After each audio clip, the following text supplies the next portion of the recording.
Hello നമസ്കാരം. ഞാൻ കഴിഞ്ഞ ഒരു 15 വർഷത്തോളമായിട്ട് ഫിലിം ഫെസ്റ്റിവലിന് മുടങ്ങാതെ വരുന്ന ഒരാളാണ്. ഇടയ്ക്ക് കോവിഡൊക്കെ വന്നപ്പോൾ കുറച്ചൊരു തടസ്സം വന്നു.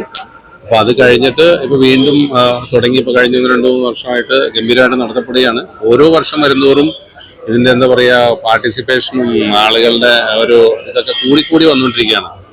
വളരെ നല്ലൊരു വൈബാണ്. സിനിമയായിട്ട് ബന്ധപ്പെട്ട് പ്രവർത്തിക്കുന്ന എല്ലാവരും സത്യം പറഞ്ഞാൽ ഒന്ന് വരേണ്ടതും ഒന്ന് കാണേണ്ടതുമായിട്ടുള്ള ഒരു സ്ഥലമാണ്. നല്ല സോഷ്യലൈസിംഗ് ഉള്ളൊരു സ്ഥലം. ഈ നല്ല നല്ല ഫിലിംസ് ഇന്റർനാഷണൽ, നമ്മുടെ കേരളത്തിലെ ഫിലിം ഫെസ്റ്റിവലിന്റെ ഒരു പ്രത്യേകത എന്ന് പറഞ്ഞാൽ സെലക്ട് ചെയ്യുന്ന ഫിലിംസ് ഗംഭീരമായിട്ടുള്ള ഫോറിൻ ഫിലിംസ്.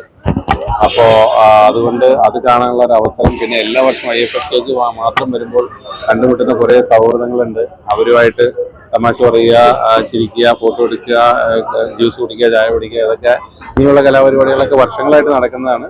അടുത്ത വർഷം മുടങ്ങാതെ വരാൻ പറ്റുമെന്ന് വിചാരിക്കുന്നു. എല്ലാവരും ഇതുവരെ പാർട്ടിസിപ്പേറ്റ് ചെയ്യാത്ത അല്ലെങ്കിൽ തീർച്ചയായിട്ടും വരണം.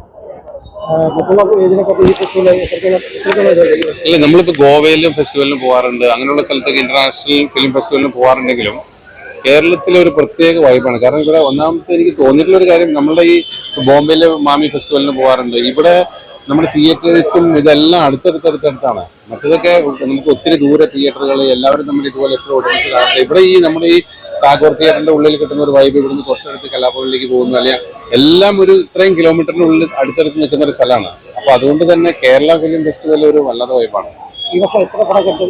ഈ വർഷം ഇപ്പൊ പടങ്ങൾ കുറച്ചേ കണ്ടുള്ളൂ. കാരണം ഞാൻ ഈ വർഷം വരാൻ ലേറ്റായി. വേറെ ഷൂട്ടിങ്ങുമായിട്ട് ബന്ധപ്പെട്ട് ബോംബെയിലായിരുന്നു. അവസാനത്തെ 2 ദിവസമാണ് വന്നിരിക്കുന്നത്. മാക്സിമം പടങ്ങൾ പാട്ടം കണ്ടു, ഗംഭീര സിനിമ, വേറെ 3-4 സിനിമകളും കൂടി കണ്ടു. അപ്പോ ഇനി 1-2 കൂടി കാണാനുണ്ട്. പുതിയ പ്രോജക്റ്റുകൾ. ഇപ്പോൾ ഏറ്റവും പുതിയ പ്രോജക്റ്റ് 21-ാം തീയതി റിലീസാവും. നേരെന്ന് പറയുന്ന സിനിമയാണ് ജിത്തു ജോസഫിന്റെ ലാലേട്ടൻ മൂവി. ക്യാരക്ടറൊന്നും വെളിപ്പെടുത്താനുള്ള സസ്പെൻസ് മൂവിയാണ്. ഷൂട്ട് നടക്കുന്നത് ഇപ്പൊ നുണക്കുഴി എന്ന് പറഞ്ഞിട്ട് ബേസിൽ ജോസഫ് നായകനാവുന്ന ഒരു സിനിമയാണ് ഷൂട്ടിംഗ് നടക്കുന്നത്. ഇല്ല, ഞാൻ ഒരു ക്യാരക്ടർ റോൾസ് ചെയ്ത് മുന്നോട്ട് പോകാനാണ് ഉദ്ദേശിക്കുന്നത്. കുറേ കാലം കൂടി എനിക്ക് അഭിനയിക്കണമെന്നുണ്ട്. സംവിധാന രംഗത്തേക്ക് ചിലപ്പോൾ വരും വർഷങ്ങളിൽ കടന്നു വന്നേക്കാം. അങ്ങനൊരു ആഗ്രഹമുണ്ട്. അതൊന്നും തീരുമാനമായിട്ടുള്ള ഇല്ല. സ്വന്തം സ്ക്രിപ്റ്റ് പരിപാടിയും തുടങ്ങിയിട്ടില്ല. രാഷ്ട്രീയമായിട്ട് ഒരു ബന്ധവുമില്ല. നല്ല പാർട്ടികൾ ഭരിക്കട്ടെ, നാടിന് നല്ലത് വരട്ടെ എന്ന് മാത്രം വിചാരിക്കുന്നു.